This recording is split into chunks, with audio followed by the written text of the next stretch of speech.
Assalamualaikum warahmatullahi wabarakatuh. Di sini saya Nur Salsabila mau membahas tentang pengaruh environmental performance, corporate image, corporate social performance terhadap economic performance dengan competitive advantage sebagai pemoderasi. Yuk simak video berikut ini. Di sini ada motivasi, isu, research GAP dan fenomena. Nah, di sini ada motivasi atau isu, yaitu penelitian ini adalah untuk mengetahui pengaruh kinerja, lingkungan, citra perusahaan, kinerja sosial perusahaan terhadap kinerja ekonomi dengan keunggulan kompetitif sebagai moderasi. Dan ada research GAP-nya, pengamatan berdasarkan di tahun 2014 dan 2018, sementara 4 sampel yang diambil yaitu perusahaan manufaktur Indonesia, seperti PT Unilever Indonesia Tbk, Astra International Tbk, Indosimen Tbk, Gudang Tunggal Garam Tbk. Di tahun 2015 saat terjadi prakarsa penurunan kinerja ekonomi, hanya return saham PT Unilever Indonesia Tbk yang bertahan dengan return saham yang positif. Analisis dari PT Samuel Sekuritas menuturkan kinerja PT bulan pertama 2015. Hal itu mengingat 55% dari bahan pokok penjualan yang memiliki eksposur terhadap mata uang asing walau perlambatan ekonomi pada tahun 2015. Dan untuk fenomenanya, pada zaman perekonomian, pasar yang disertai dengan terwujudnya kinerja ini, ekonomi yang baik tidak saja menuntut adanya kinerja ekonomi yang hemat secara ekonomi, tapi juga disertai dengan adanya kinerja perekonomian yang baik sesuai dengan tanggung jawab sosial perusahaan. Untuk kritiknya, poin ini adalah penulis sudah cukup dalam mengidentifikasi motivasi ini dan juga riset GAP dan fenomenanya dengan jelas dan baik. Artikel utama dalam penelitian ini yaitu yang pertama ada teori stewardship adalah penggambaran kondisi manajer yang termotivasi dari target hasil utama kepentingan organisasi terhadap kepentingan pribadinya. Yang kedua ada teori stewardship yang berkembang adanya ketidakpuasan dan keegoisan serta adanya bentrokan antara prinsipal dan agen dalam teori keagenan. Yang ketiga ada dikemukakannya teori ini untuk tujuan menguraikan dan menjelaskan bagaimana proses dari akuntansi dari awal hingga masa sekarang dan bagaimana informasi akuntansi yang disajikan agar dapat dikomunikasikan kepada pihak lain dalam perusahaan.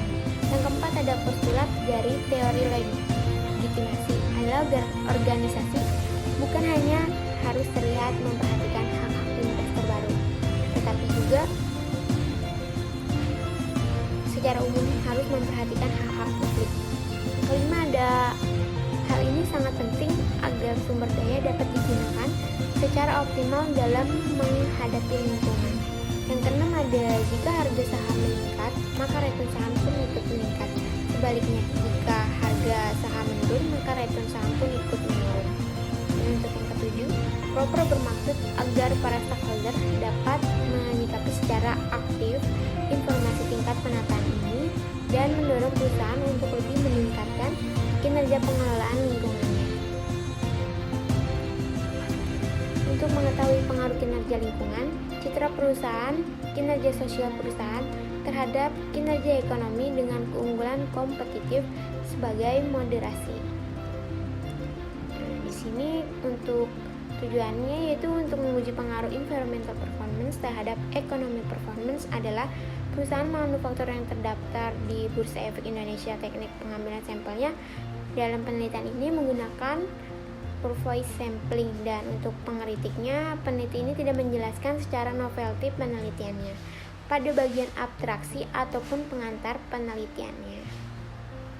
Untuk perumusan masalahnya, yang pertama ada apakah environmental performance berpengaruh positif terhadap economic performance. Yang kedua ada apakah corporate image performance berpengaruh positif terhadap economic performance. Yang ketiga ada apakah corporate social performance berpengaruh positif terhadap economic performance. Keempat ada apakah competitive advantage performance berpengaruh terhadap economic performance. Yang kelima ada apakah competitive advantage berpengaruh pada hubungan environmental performance terhadap economic performance. Yang keenam ada apakah competitive advantage berpengaruh pada hubungan corporate image terhadap economic performance. Dan yang ketujuh ada apakah competitive advantage berpengaruh pada hubungan corporate social performance terhadap economic performance. Untuk kritiknya, bagian ini peneliti ini tidak menjelaskan rumusan masalah secara detail. Rumusan masalahnya hanya tersirat dan implisit. Dan penelitinya yaitu yang pertama ada untuk mengetahui environmental performance berpengaruh positif terhadap economic performance. Yang kedua ada untuk mengetahui corporate image performance berpengaruh positif terhadap economic performance. Yang ketiga untuk mengetahui corporate social performance berpengaruh positif terhadap economic performance. Yang keempat ada untuk mengetahui competitive advantage performance berpengaruh positif terhadap economic performance.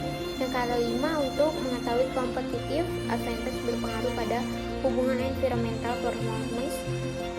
Dan untuk yang keenam untuk mengetahui competitive advantage berpengaruh pada hubungan corporate image terhadap economic performance. Dan yang ketujuh untuk mengetahui competitive advantage berpengaruh pada hubungan corporate social performance terhadap economic performance. Dan untuk kontribusi dari penelitiannya, peneliti ini untuk mengetahui apakah economic performance, corporate social performance, corporate image berpengaruh terhadap economic performance dengan competitive advantage sebagai pemoderasi pada perusahaan manufaktur yang terdaftar di Bursa Efek Indonesia dan menjadi peser periode 2014 sampai 2018. Grand teori yang digunakan dalam penelitian ini ada teori stewardship, yaitu penggambaran kondisi manajer yang termotivasi dari target hasil utama kepentingan organisasi terhadap kepentingan pribadinya.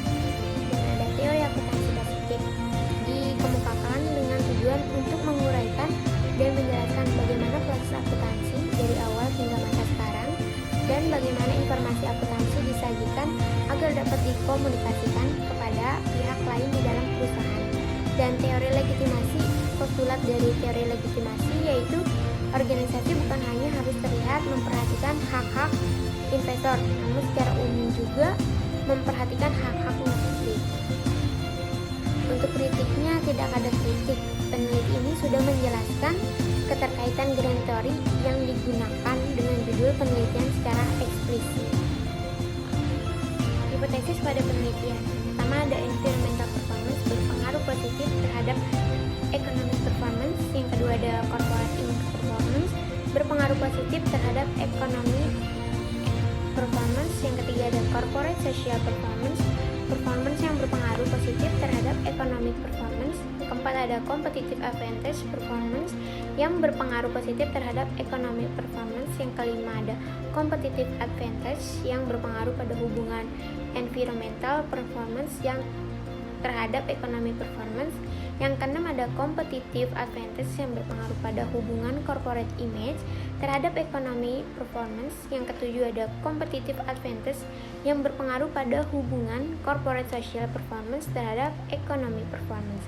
Untuk kritiknya di sini peneliti menjelaskan hipotesis penelitiannya dengan jelas sehingga mudah dipahami. Ada definisi operasional variabel dan pengukurannya.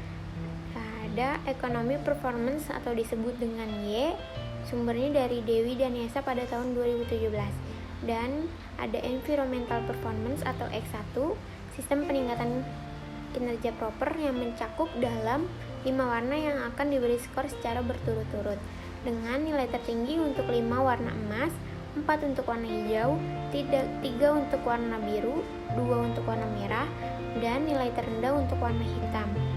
Dan corporate image X2 di sini ada ininya, dan corporate social performance X3.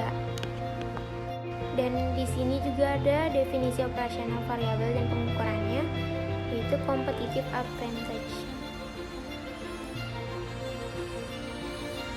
Nah, di sini ada 4, yaitu yang pertama ada teknik penarikan sampel, yaitu metode pengambilan sampel menggunakan metode Provoi sampling. Yang kedua ada unit analisis, yaitu dari hasil pemilihan sampel yang dengan menggunakan Provoi sampling terpilih dari 11 perusahaan. Yang ketiga ada jenis data, yaitu dalam penelitian ini adalah data primer yang diambil dengan metode observasi dan wawancara. Yang keempat ada metode analisis yang digunakan dalam penelitian ini adalah analisis statistik deskriptif, yaitu statistik deskriptif ini dikemukakan secara penyajian data dengan tabel biasa maupun distribusi frekuensi, penjelasan kelompok melalui modus, median, mean, dan variasi kelompok melalui rentang simpangan baku, yaitu Sugiono pada tahun 2016. Selanjutnya ada persamaan regresi yang digunakan untuk pengujian hipotesis penelitian. Persamaan untuk regresi data panel adalah sebagai berikut, dan sini ada ID-nya, dan persamaan yang diperoleh dalam penelitian ini yaitu dengan cara ada di bawah ini. Selanjutnya ada uji hipotesis, yaitu hasil uji T yang menjelaskan signifikan pengaruh variabel bebas secara parsial terhadap variabel terikat, yaitu Eksandi pada tahun 2018, dan hipotesis dalam uji T-nya yaitu HO, model bebas tidak berpengaruh signifikan terhadap variabel dependen, dan H-nya model bebas pengaruh signifikan terhadap variabel dependen. Untuk kriteria pengambilan keputusannya yaitu sebagai berikut. Apabila tes statistik lebih besar dari T-table dan nilai prop tes statistiknya lebih besar dari T-table, maka HA diterima. Dan apabila tes statistiknya lebih kecil dari T-table dan nilai prop tes statistiknya lebih kecil dari T-table, maka HA ditolak. Hasil dari pembahasan analisis statistik deskriptif. Di sini ada gambarnya hasil dari analisis statistiknya dan model estimasi dari tabel uji Chow, uji Hausman, dan uji Leverage multiplier. Di sini ada, dan ada rangkuman hasil pemilihan model estimasinya yaitu uji Chow, uji Hausman, dan uji Leverage. Di sini ada uji F. Dari tabel ini menunjukkan bahwa F statistiknya yaitu 13,4841, lebih besar dari F table 2,769431, dan nilai prop tes statistiknya yaitu 0,00000 lebih kecil dari 0,05. Maka disimpulkan bahwa HO ditolak dan HA diterima. Untuk uji T-nya, pengujian ini dilihat bahwa dalam uji T dapat hasil variabel environmental performance dengan nilai tes statistik 1,463969 dan tingkat signifikansinya sebesar 0,1499, lebih besar dari taraf signifikansi 0,05. Untuk uji R2-nya nilai adjust-R-nya adjust-R square-nya yaitu sebesar 0,618088, yang artinya variasi perubahan naik turunnya economic performance dapat dijelaskan oleh environmental performance, corporate image, corporate social performance, competitive advantage sebesar 61,80%, sementara sisanya 38,20% dijelaskan variabel lain yang tidak termasuk dalam penelitian ini. Kesimpulannya, hasil dari penelitian membuktikan bahwa environmental performance hasil ini menjelaskan bahwa hubungan antara kinerja lingkungan dan kinerja keuangan berpengaruh, namun negatif, yang didasarkan bahwa biaya pengelolaan lingkungan akan menambah biaya produksi dan meningkatkan biaya marginal. Sekian presentasi atau penjelasan dari saya. Kurang lebihnya mohon maaf. Jangan lupa untuk di like, share, and subscribe. Terima kasih.